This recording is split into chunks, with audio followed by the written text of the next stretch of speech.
Santiago, ¿cuál es el peligro de que la vorágine de la gestión nos consuma la posibilidad de trabajar intensamente en la generación de conciencia para que los sectores populares puedan acercarse a determinados pensamientos que tengan que ver con defender sus intereses? Me refiero, por ejemplo, al tema deuda, que es crucial, que cada 10, 15 años viene un proceso de endeudamiento y que la mayor parte de la gente no ha tomado conciencia de la importancia que tiene eso porque nos afecta en todas las otras cuestiones presupuestarias que se asignan para la calidad de vida de la gente.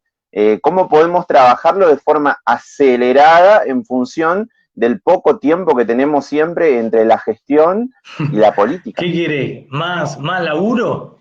No, sí, hay que hacerlo. Bueno, nada, eso es cotidiano y constante. Me parece que eso no hay que aflojar, estas cuestiones.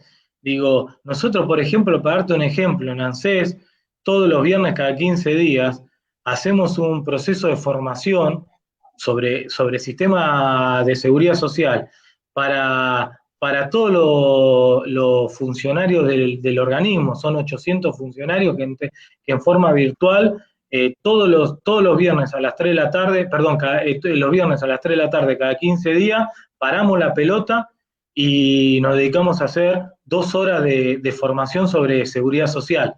Eh, y eso es fundamental porque están los jefes de UDAI, los jefes regionales en ese proceso de formación. Hoy tuvimos uno donde discutimos obviamente la asociación entre los modelos económicos y el sistema de seguridad social. Y es importante porque después el jefe UDAI es el que habla con el jubilado, el pensionado, con el beneficiario de asignación universal por hijo. Entonces empezamos ahí a hacer ese proceso de formación, nos parece central. Me parece, esto es algo que impuso en el buen sentido Fernanda Raberta y que me parece que lo tienen que hacer todos los organismos públicos. Y tiene que ser además interministerial, porque hay discusiones del Ministerio de Economía que nos interesa a nosotros y viceversa, discusiones que hacemos nosotros.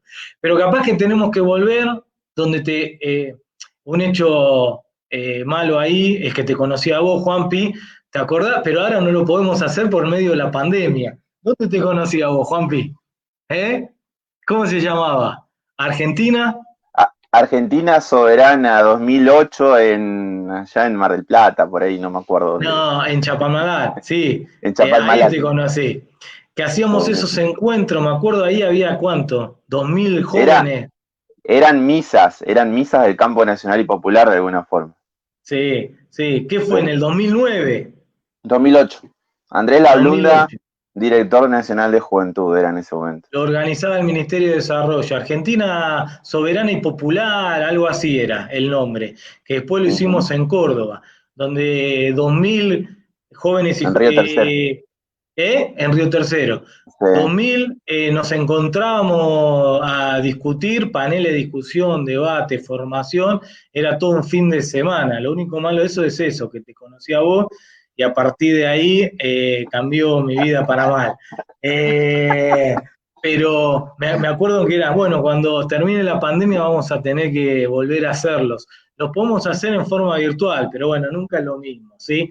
No, No, me seguro. parece central, Juanpi, pero digo, eso que vos decís, romper con la superestructura cultural colonial que nos impone, que generalmente tenemos los países periféricos, porque obviamente, como vos decís, Juanpi, el tema no es lo económico siempre de alguna manera venimos nosotros y lo empezamos a solucionar. El problema que nunca podemos romper es con esa superestructura colonial que tenemos, inclusive las universidades. Nosotros, bueno, Fermín Chávez hablaba de las universidades como el colonialismo institucionalizado. Y es una genialidad de Fermín Chávez. Yo pasé por la Facultad de Ciencias Económicas, en la UBA estudiando economía, una universidad pública, y aprendí todo, a Keynes, a Marx, ¿qué más? Adam Smith, David Ricardo, aprendí todo, pero no aprendí ni a Entrerriano. Jauretche. ¿Eh? No Entrerriano, aprendí, Fermín Chávez. bueno, no aprendí ni de Jauretche, ni Scalabrini Ortiz, no aprendí ni de Belgrano. Nosotros nos recibimos de economistas sin saber que el 21 de septiembre es el Día del Economista por Manuel Belgrano, no sabemos ni que Manuel Belgrano hablaba de economía, estudió economía en España, no nos enseñan nada en esa, vas a la Facultad de Filosofía, te enseñan Kant, Hegel, Descartes, todo, y no te enseñan a lo...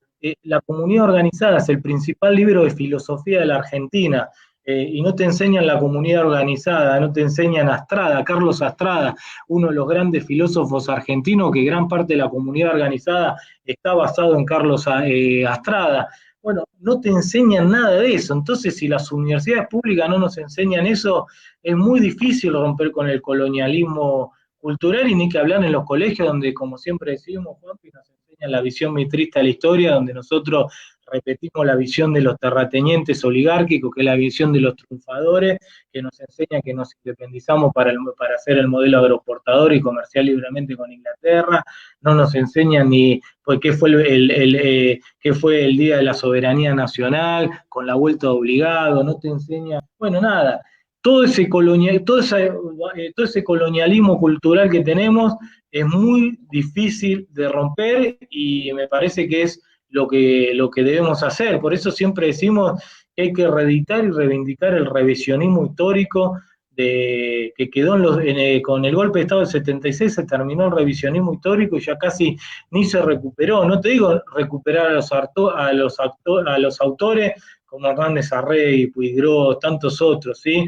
Repito, Scalabrini Ortega, Jaureche, pero empezar a reeditar esos revisionistas históricos que tuvimos en los 60, 70, en el 50.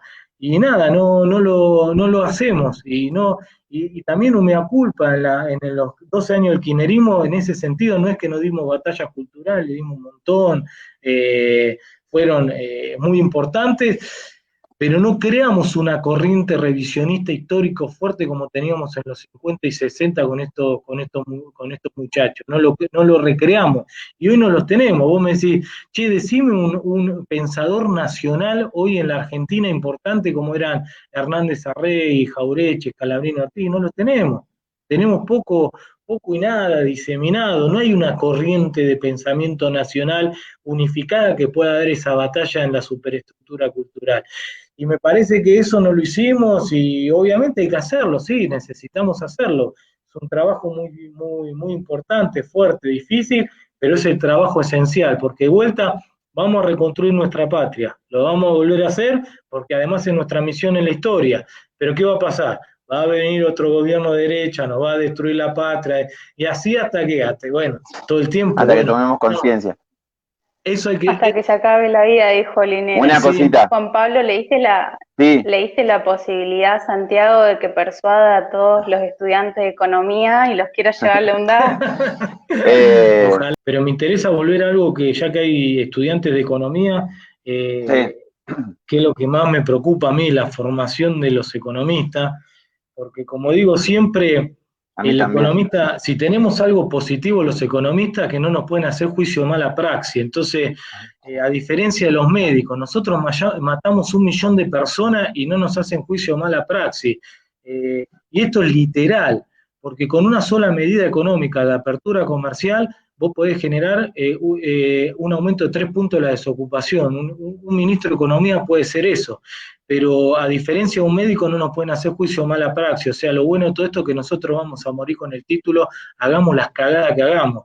Y esto es importante, digo, yo empiezo las charlas de la licenciatura en Economía diciendo el economista mata más que el médico, y eso es literal, con lo cual la responsabilidad de formar economistas es muy importante, no solo porque vayas a ser funcionario en términos económicos, sino por el concepto de economía que vos vas creando, ¿sí? Y ahí también, esto es, por eso la importancia de la formación de los economistas, y ahí recuperar a los estructuralistas latinoamericanos, que tampoco se da en la Facultad de Ciencias Económicas, inclusive algunos que nosotros ni compartimos políticamente. El fundador de todo esto era Raúl Prebisch, un antiperonista. Así, el peronismo hizo todo lo que Raúl Prebisch decía, pero era antiperonista. No importa, después al final Raúl Prebisch se termina dando cuenta lo que fue el peronismo, pero como todo, cuando ya estaba grande uno que discutía fuertemente con Raúl Prebisch era Jauretche, después Raúl Prebisch le terminó reconociendo que Jauretche tenía razón, pero el estructuralismo latinoamericano, que creó hasta una teoría infernal, el estructuralismo latinoamericano se estudia más en la ciencia, en la Facultad de Economía de Europa que en Argentina, porque tuvo teorías como la teoría de la dependencia, teorías teóricas muy fuertes, ¿sí? Algunos también, como Enrique Cardoso, cuando terminó siendo presidente, hicieron todo lo contrario a lo que decían en la teoría, pero bueno, no importa. Ese estructuralismo latinoamericano que nos enseñó que hay centro y periferia, que el desarrollo de los países centrales se sustenta con el subdesarrollo de los países periféricos, que nos enseñó que el concepto de ventaja comparativa de David Ricardo no existe, que las ventajas comparativas son dinámicas y no estáticas, que nos enseñaron conceptos como la caída de los términos de intercambio, que si un país se dedica solo a los productos industriales, siempre va a ganar porque los precios industriales crecen más rápido que los precios agrarios, entonces cada vez tiene que vender más productos primarios para comprar los mismos productos industriales. Estos conceptos que son centrales lo hicieron los estructuralistas latinoamericanos, que eran todos economistas latinoamericanos, los principales eran argentinos, pero tenemos el autoestima tan baja que nuestras facultades no nos enseñan ni autores argentinos latinoamericanos porque creemos que la verdadera ciencia se hace en Europa, se hace en Estados Unidos, entonces los mismos compañeros economistas dicen, no, yo soy keynesiano, pero es una locura decir que sos keynesiano. Keynes fue un economista para los países centrales, Keynes es una teoría del crecimiento, pero obviamente porque Keynes no estaba analizando la periferia, estaba tratando de mostrar, y yo reivindicando algunos conceptos keynesianos, pero digo, Keynes estaba tratando de ver cómo las economías desarrolladas podían salir de la crisis de 1929 volviendo a tener crecimiento, nada más y nada más que eso. Nosotros necesitamos, además de crecer, desarrollarnos, y eso no es una teoría keynesiana. La teoría keynesiana no es de desarrollo, es de crecimiento. Lo que sí tiene una excelente teoría del desarrollo para los países periféricos son los estructuralistas latinoamericanos, y no nos enseñan en las facultades. Fueron los primeros que empezaron a decir que necesitamos un proceso de industrialización, que además no solo necesitamos industrializar la industria liviana, sino que teníamos que avanzar en la industria pesada, teníamos que avanzar en producir los bienes de capital en Argentina. Muchos estructuralistas latinoamericanos justificaron teóricamente la reforma agraria, porque necesitábamos hacer una reforma agraria para aumentar la inversión en la tierra y aumentar la productividad de la tierra, y compararon el proceso de reforma de crecimiento agropecuario del oeste norteamericano, que fue a través de minifundio, a diferencia de como hubo en la Argentina, que fueron latifundios, y que en el oeste norteamericano la tierra es mucho menos fértil que en la Argentina, pero mucho más productiva porque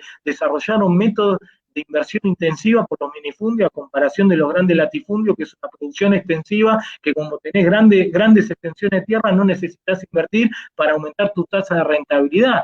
Y eso lo demostraron los estructuralistas latinoamericanos. Y hay otros autores, un gran autor que no es ni siquiera economista argentino, que se llamó Marcelo Diamant, que nos enseñó el concepto de estructura productiva desequilibrada que tiene la Argentina, y Marcelo Diamant fue el que justificó la política de retenciones en un país como la Argentina. Si nos queremos industrializar necesitamos las retenciones, y fueron ellos los que nos explicaron que la retención además es una política antiinflacionaria en un país como la Argentina, porque permite desacoplar los precios internos de los internacionales, y por eso nosotros necesitamos tener retenciones y tipo de cambio diferencial, porque la productividad del agro no es la misma que la productividad de la industria, porque el agro por cuestiones naturales es mucho más fértil, la industria nuestra la tenemos que hacer productiva. Esos son conceptos del estructuralismo latinoamericano. No nos los enseñan en la Facultad de Ciencias Económicas, no nos enseñan.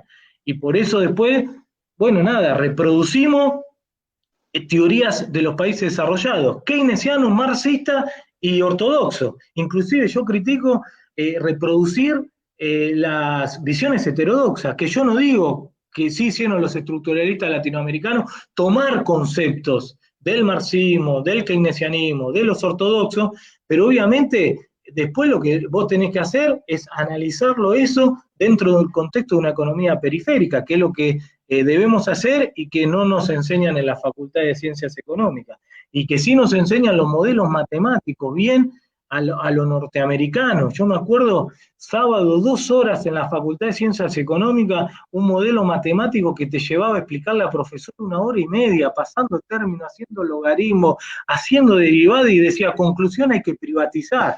Y el tipo te decía, no, las matemáticas me están diciendo que hay que privatizar.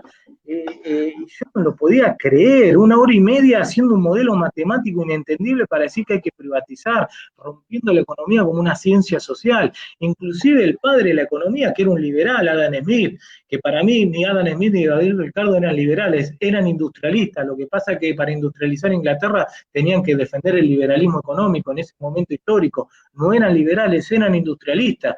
Es más, David Ricardo hace un libro para eliminar la ley de grano, que era una medida proteccionista que hacía en Inglaterra, que fue su famoso libro, porque decía que era la única manera de que Inglaterra se pueda industrializar importando comida barata para bajar el costo laboral en la industria inglesa, y que eso le permita tener una profundización del proceso de reindustrialización.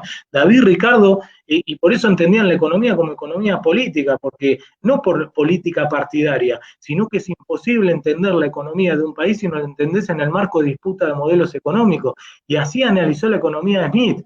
Smith no discutía con la clase, con los trabajadores, Smith discutía con la sociedad feudal, Smith discutía con el rey. Por eso quería el concepto de mano invisible, para sacarse al señor feudal y al rey de encima, para que pueda crecer la industria. Smith estaba entendiendo los primeros pasos de la revolución industrial. El problema no es de Smith con el concepto de mano invisible, el problema es que 250 años después, en la Argentina siguen utilizando los liberales el concepto de mano invisible. Si hoy resucitara Smith y naciera en la Argentina, no defendería el concepto de mano invisible, porque eso no te permite industrializar un país como la Argentina. Y David Ricardo, cuando introduce el concepto de ventajas comparativas, que todos debían ser liberales a nivel de comercio internacional, claro, porque estaba escribiendo de Inglaterra. Y eso, el problema es que hay argentinos, economistas argentinos, que defienden el concepto de ventajas comparativas, pero de la Argentina. Bueno, David Ricardo, si estuviera en la Argentina, defendería las retenciones, porque permite el proceso de industrialización de nuestro país. En cambio, para Inglaterra, el liberalismo económico en ese momento histórico permitía los procesos de industrialización. Esto nos permite empezar a entender la economía como una ciencia social, como economía política, y además nos permite contextualizar los debates económicos. Si no, no podemos entender economía.